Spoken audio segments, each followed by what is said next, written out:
Staying with us on Morning Live. So many interesting issues that we have to grapple with at the moment. And while there's been a general welcoming of the easing of lockdown restrictions in the country, as we heard from President Cyril Ramaphosa on the weekend, the easing of lockdown restrictions has, of course, been welcomed generally. But we do see that the regulation level to 2 has not been as welcomed by everybody. Now, some business sectors are still struggling, as we well know. Economic analysts say that a heavy spotlight is cast on COVID-19 and the recent looting incidents, but the real meaningful work is in creating a lasting impact on rebuilding and, of course, growing micro enterprises and entrepreneurs and the informal traders who were very hard hit and hit hardest by the pandemic, and that this is yet to begin. Now, the government has been making commitments to rebuild, restore, to grow the micro-entrepreneurial sector at the back of the pandemic and the recent lootings that we have also seen in KwaZulu-Natal and Gauteng. But let's hear from those who have been affected, who are in business and have felt very acutely the impact of the pandemic and, of course, subsequent lockdowns. We are joined by Dipuo Phakathi, who is the CEO of Denic Cabinets. She runs a factory that designs, manufactures and installs kitchen units and is based in Wynberg in Johannesburg. Good morning, Dipuo. And we also joined by Dalene Joubert, owner of Bell and Anchor restaurant in Scottburgh in KwaZulu-Natal. And good morning to you too, Dalene. And really happy that the two of you could join us for this conversation. But let's just get into it. Level 3, it meant that alcohol could be sold up until 8 p.m. All staff and patrons at restaurants and similar establishments were supposed to be open until 9 p.m. And level 2 that we are on now gives you an extra hour. Alcohol sales up until 9 p.m. Business has to now be closed at 10 p.m. Does the extra hour make much of a difference, though, Dalene? Oh, absolutely. That extra hour will give us an extra hour of dinner service. As we know, most people work until 6 o'clock and then only go out for dinner afterwards. And then to be, closed down at 8 o'clock, your kitchen has to close down, your staff has to get out by 9 o'clock. It did put huge strain on our business. But the extra hour we are so thankful for that, and it will definitely make a huge difference to our business, where your staff can get extra tips. They can get that extra hour of work in. The kitchen can run for an extra hour, so that means more meals can go out. The alcohol sales will definitely go up. People, like I always say, in the restaurants business, it is an experience that we sell. It's a little memory that we sell. When you go out, you don't just go out to have supper. You go out to enjoy it with family and friends and have a glass of wine with it. So absolutely, yes, and we are very thankful for that. So thank you very much. Yes. And Dalene, how have you found, patrons to actually acclimatize to these changing regulations? Because I know sometimes when you go out, you actually don't want to leave and suddenly you're told that it's time. It's just foreign to so many of us. But how have you found, this has worked for you, and how have patrons responded to these restrictions? Absolutely. I believe that our nation's actually become COVID lazy. If you think about it, most people nowadays work from home. And so first of all, your breakfasts, your business breakfasts is not as busy. Your business lunches is not as busy because people are not out. They're not in their offices and say, let's quickly go down. Let's meet for a business lunch. Let's get together, or after work, let's go and get a couple of cocktails with the girls together. That doesn't really happen anymore. We all find ourselves sitting at home in a pair of tracksuit pants, and by 5, 6 o'clock now you say, okay, well, shall we go out for supper? No, not really. I'd rather grab maybe a takeaway. So yes, the takeaway businesses has definitely, I think, improved in that way. And the restaurants have gone out of their way to make sure that they get the same food out there as what they would do normally. But it's still, we are a nation. We thrive on food and drink together. That is who we are. We're South Africans, and we love going out and we love socializing. So, yes, I think people have become lazy to go out for dinner. And we've got to find ways to pull people in and say, come on, guys, put on your eyelashes, put on your makeup, get dressed, let's go out, let's go have a couple of glasses. Let's support the nearest restaurant, do something. I think we have to get back to the norm, our normal lives. We have become very scared. I think people are scared to go out. They've got to get used to almost getting out again. And a lot of people have lost their jobs. Money is not as freely available as what it was before. And people are scared we're going to go into the next lockdown. So they hold on to their money. They don't always go out as much as possible. But yes, the people that do come out, the restaurants, we absolutely very, very thankful for that. Very thankful for that, yes. And these are the realities that COVID-19 have, confronted us with. Dipuo, your business, you'd been running for a year before we actually went into lockdown. I cannot even imagine what you went through. Let's talk about it. Thank you. So you can just imagine lockdown happens a year after, I had just transitioned from running my business from a side hustle to a full-time business, coming from, humble beginnings such as just myself and 2 part-time employees to having a home manufacturing factory and employing 11 people, and then lockdown happens. It was a very, very stressful time. Everybody was conscious about their space. So you must imagine we work in an industry or a business where we have to go into people's homes. We have to go take those measurements. We have to consult with our clients, show them samples. And all of a sudden, people don't want to get you into their homes. It's about COVID, it's about wearing masks. So people are extra conscious into letting you into their space. But I think, we had a rough start there with the hard lockdown. And then obviously as they eased down the manufacturing sector, we did try and start some work. And funny enough, towards the end of last year, it was a quick turnaround where I think everybody was just getting used to living in these COVID times. People were spending a lot of time at home, so they were noticing a lot of things in their surroundings, which obviously worked for our business. The demand kind of changed from like your lavish new kitchen and stuff like that, but people appreciated, building a home office. People were more conscious about having that fancy bookshelves behind them for their online meetings. So that part pretty much worked for us, and actually we really had a good year towards the end of the year last year. How many staff members did you employ, and did you have to lay off any of them? I employ 11 staff members, and I think there was for about 3 weeks to a month where we had to lay off some staff because there were literally no jobs coming in. I mean, we didn't have a choice, But I also realized that it's not just us, it's everyone. When I started speaking to my suppliers, when I started speaking to my stakeholders, it wasn't only me. So, I felt a little bit better to know that we are all struggling. I'm not in this boat alone.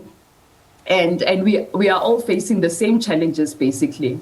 And did your business actually need any funding, and were those funding requirements met in terms of trying to help it stay afloat, Dipuo? Not really. I've always been that business owner that reinvests in the business. So, and I'm very disciplined about my finances. So, I think that worked in my favor, because even when those layoff happens, I was able to sustain my employees. But nonetheless, we did try and apply for funding, and it was a very draining and extensive exercise where obviously you have to put together all these documents, and then nobody ever bothers to respond to you. So I think from my side, I haven't received any government support for my business. It's just that I've been an avid and a business owner that does reinvest into their business, and I've been very thankful for that, because it literally has sustained my business and my employees. Dalene, from your side, staff losses and a loss, of course, to your own income. How have you dealt with that? That's been a huge challenge in our industry. With the initial lockout, I think the first 21 days, we were sort of okay. Then it became 2 months, 3 months, with no income, absolutely no income. So I think that was already a big challenge. A lot of people then already applied for the UIF. I think in 2020, there was quite a few businesses and in our industry that did get relief from UIF the first time. Then after we opened up into the next level and the next level after that, funding became less and less. And even though we applied for bank loans, yes, the banks did help. But in the end, you do have to pay them back, and we are still not out of the trouble, and we are still struggling. So yes, it's difficult to pay back loans. We had to, even now, it's a big challenge at the moment with UIF. It seems like the system is just not working for us at all. Yes, and any other funding is just not coming in. Most people have been running on their own. Lots of jobs have been lost in our industry. We have got thousands of people that's been put out of work, and very few restaurants are employing. Some restaurants are getting back up on their feet. There's definitely new restaurants that's opening up. People are investing, buying up businesses, etc., and they are re-employing. Yes, and it is fantastic. But I personally had to keep about 32 people that I have literally taken through the whole of COVID with me, and they have been fantastic. They've stuck through very, very bad times. Times we helped each other, we loaned each other money. It hasn't been easy at all. But yeah, we stuck it out, and my family, we've 32 people in my business, and we are all still employed. Yeah, they're all employed. Wow. And we're very happy. Well, that is quite an achievement. That's quite an achievement. Dipuo, you were saying? I think, it's not only the financial implications. I mean, this period has been very difficult for everyone. It's, it's emotional, it's draining, it's the morale in the business, the morale with the employees, the energies are just low, And not only do you have to motivate yourself in the morning, but you have to wake up and go motivate other people when you yourself can see very little hope. So, it's not just that financial burden. It really is way deeper than that. And, you don't only have to do it for yourself, but for other people. And those people have families, if you're struggling at work, obviously, your family also, there's that burden. And when you are the breadwinner in the family and everybody looks up to you, and all of a sudden you are laid off and there's no income. So, yeah, I think it's been a whirlwind for small businesses in the country. I must say, I commend the two of you, because between the two of you, we're looking at at least 42, 43 families, quite apart from your own families, that the two of you have managed to at least assist in keeping body and soul together. So big ups to both of you, because it could not have been easy. But I can see that spirit coming through. So I'm really proud of the two of you and what you've managed to do at such a difficult time. But for your end, Dalene, we saw then again, in addition to the pandemic, we saw the looting that took place in KwaZulu-Natal recently. And I was wondering whether your business or the area in which you are, was it generally affected by that looting spree, even if it was only for a short time, considering that you had big food outlets and suppliers in KZN that were looted to a point where sometimes people couldn't even buy bread? Yes, absolutely. It was actually terrifying in that time. And so a lot of our big suppliers got looted. The businesses got completely destroyed. So even though we wanted to buy from them, we couldn't. So you end up as a restaurant having to buy from more the local supermarkets, so you buy at the same price basically, but you cannot put up your restaurant food prices because it's still got to be the same. So you're buying at a higher price, and you've got to sell at the same price as what you did. So the suppliers in our area, they were very badly damaged. And it was a very scary time. I must say, it was a huge reality where people were standing together. The communities really came together. We almost bartered. It was like, I've got flour, you've got rice, this one's got that, I've got tomatoes, I've got onions. Even baby formula was a challenge. The young mothers with small babies, we couldn't get baby formula for them. We couldn't get anything like that. So in between families, they helped each other. The restaurants itself, we couldn't get supplies. There was lots of things that we took off our menus. And we said, this is what we can get, and this is what we have in our menus currently. And people were absolutely perfectly to have that. In the time with the looting itself, of course, our restaurants and businesses were closed.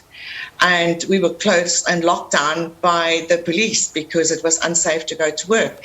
And people couldn't travel from their homes to work. So once again, people lost income. And it just wasn't there for us. And like I say, a lot of areas around us was very badly affected. And it was a very, very scary time. And luckily, I think most of the businesses has built up again, and they have regrouped themselves. So we're very, very thankful for that, and that we can actually now. But you must also remember, in our business, with all the time that we've been in lockdown, you have had built up major debt. So even though these companies have built up and we can buy from them again, we're still sitting with old debt that we have to now still pay off. But our income has still been almost 25% of what we would normally have. Yes, the extra hours help. Yes, all of that is working. But we move up a level and we move down a level. And every time it's almost like we just get back onto our feet, and then it gets chopped out from underneath us. And I always say the restaurant business is very, very different in the way that because we carry food. And because this can go off so quickly and we can lose all the stock. So every time we open up, we stock up, and every time we close down, we lose all the stock and we've got to restock again. Yeah. And your fridges and that's empty, Yeah. So it's been a challenge with not getting all the supplies that we need and with the lockdowns. But Here we are, hey? Yeah, We have and I must say, keep on going. Absolutely fabulous, both of you. 15 seconds, and I mean 15, Dipuo, for your final word. So for my final word is that, you know what, we have to keep the strength up. Apologies, Dipuo. There you are. So from my side, it's just, let's just remain positive. Let's just be kind to ourselves and kind to one another. I mean, we really all are going through a lot. And, you know, there's no light per se at the end of the tunnel that we can say this time is coming when COVID is over. So basically, we just have to learn to live with it and embrace the situation that we are on, hold each other's hands, support one another, support small businesses, because we really do make a difference. And yeah, let's just soldier on and hustle on as always, as a nation. I tell you what, great stuff from both of you. Love your attitude and really inspirational. Dipuo Phakathi, CEO of Denic Cabinets, factory that designs, manufactures and installs kitchen units based in Wynberg in Johannesburg, and Dalene Joubert, owner of Bell and Anchor restaurant in Scottburgh in KwaZulu-Natal. And they were sharing their experiences in the context of South African economic challenges and, of course, the disruptions that have been brought about by the coronavirus and, of course, the lootings. With that, bye to our SABC2 viewers. See you